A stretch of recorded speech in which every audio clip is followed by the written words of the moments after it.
Why, hello there. I was flipping through the Blasphemous 2 art book the other day, looking at the concept art, reading about some of the inspirations.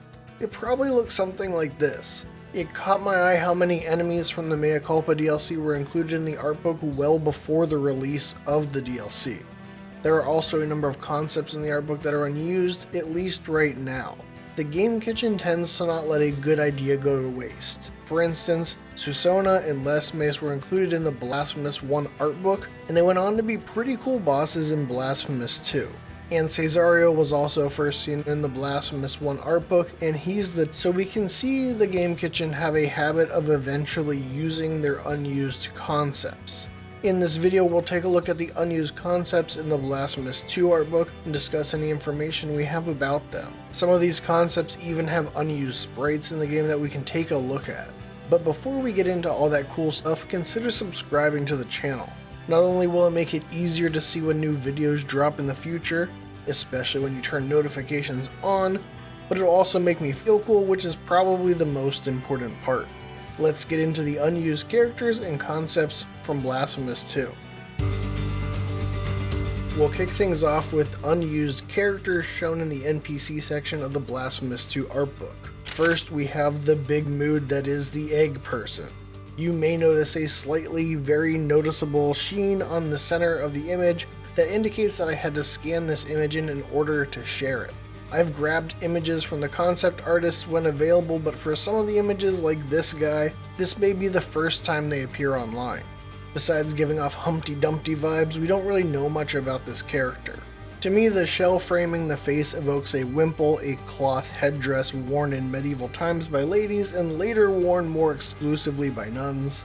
Another detail is the purple flowers.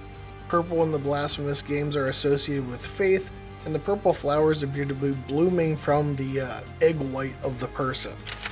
Next, we have this mirror lady. She's kind of a reversed Melquiades from Blasphemous 1, with a fleshy head being held up by skeletal arms. Concept artist Juan Miguel Lopez Barea posted this piece, captioning it with, "If you realize your reflection in the mirror is a tiny bit darker than the real world." He also explained the lady in this portrait is based on the sculpture Penitent Mary Magdalene by 17th century Baroque artist Pedro de Mena. I also think this has a bit of Salvador Dali surrealism to it with the melting crown. As far as lore goes, I have a couple points to speculate about. The mirror is reminiscent of Two Moons and Susona, but there's nothing more than the mirror to indicate a connection. This character also gives off some High Wills vibes through the disembodied head and the gold from the crown pouring down her face. Again, there isn't much to go off of here, so that's just speculation from what we can see. Barea describes this next piece of concept art that he created as a giant wooden sculpture appears to come to life as it's being painted. In the final game, we have the story of Montañez, the sculptor, and Regula's story with the sculpture of the saint.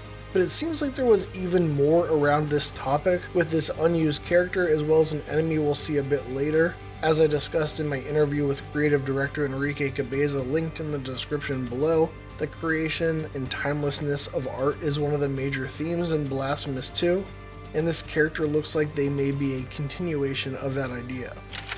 This last character was actually found in the locations section of the art book, which makes sense because this broad has a building going through her. As someone who went to architecture school, I can say this is a pretty accurate representation of the experience. We don't get any additional information about this concept art, but I think it's pretty evocative looking and would like to know more about this concept. What do you think is going on here? Let me know in the comments.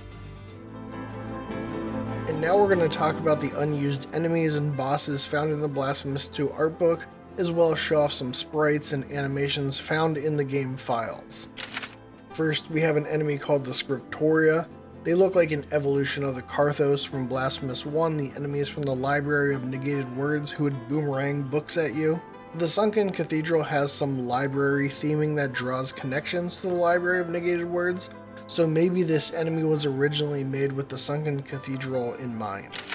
This enemy is the Boilermaker, and I love this concept. Barea said about this design that, "I think this is the most brutal concept among those featured in the Blasphemous 2 art book. Although it has a cartoonish touch that gives a bit of levity, I don't like being so sadistic. I can see where Juan is coming from in that presumably this enemy would continually dunk its head in wax and throw a screaming face at you. We don't have any animations for this enemy, but I think that the animation and sound design of dunking their head and throwing their screaming face would go really hard. And I think that this enemy with their wax theming seems like they would have been right at home in the Severed Tower. Next we have the Wounded Clay, the first enemy that we can see some animations for. Disclaimer, I am not very well versed in Unity, but I do know how to use Photoshop, so these animations were generated from sprites found within the files. Internally, this enemy is called the Wall Climber, and it seems like they would climb up and down walls and throw projectiles at you. The Wall Climber looks to have gotten a fair amount of development before it was cut, with a number of different movement animations.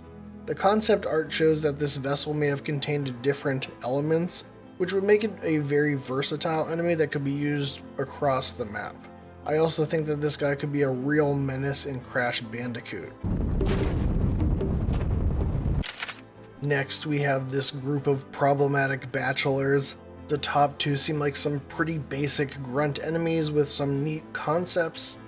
I'm partial toward the design of the Mandrake looking enemy, but I'm wondering if a lantern enemy could have been used in conjunction with some kind of light gimmick in an area. I think that would have been pretty cool. The Horseman at the bottom is novel for Blasphemous. I'd be really curious to see how a mounted enemy would be implemented in the game. This next page features two unused enemies who both have some in-game animations. At the top we have the enemy internally called the Red Assassin, and this guy is awesome. Look at this little run animation, he's adorable.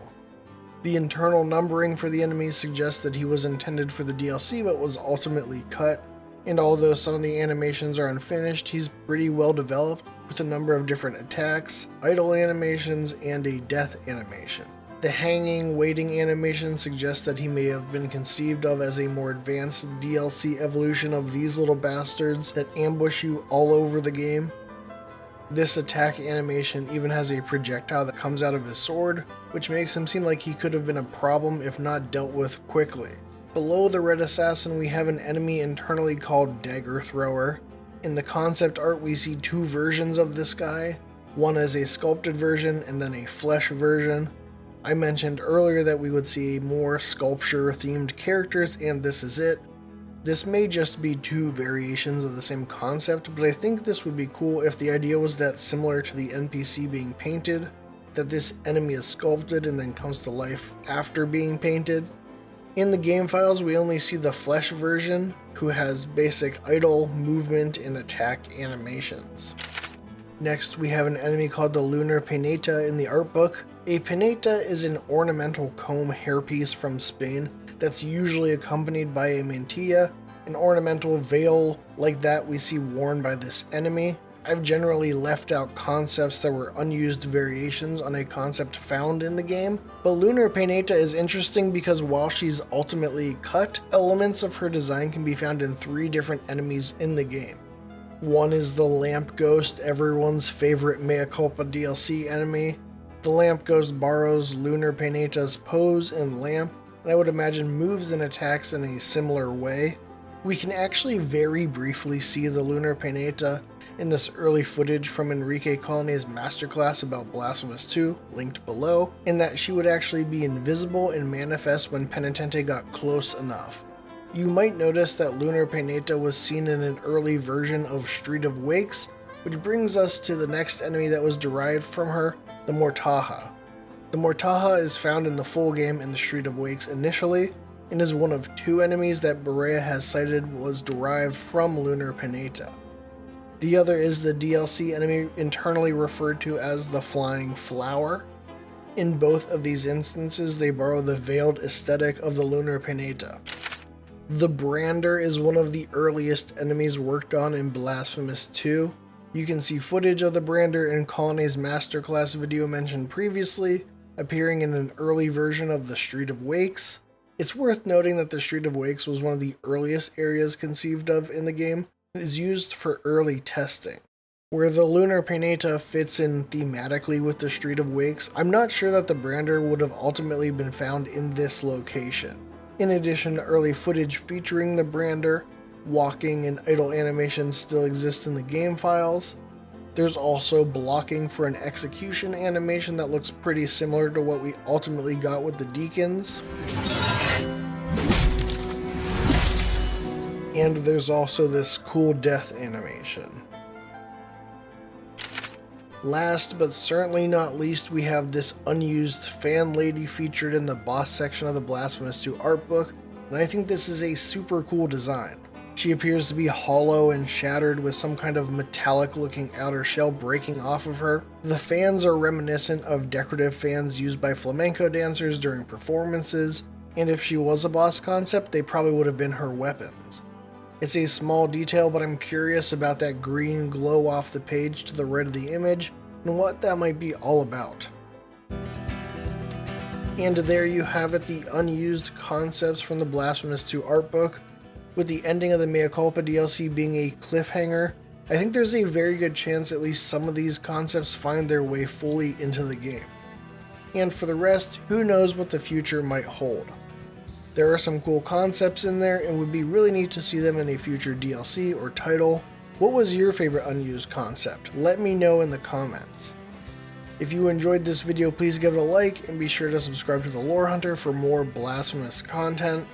As always, I'd like to thank you for your support, thank the Game Kitchen for this little dude's run, and thank you for watching.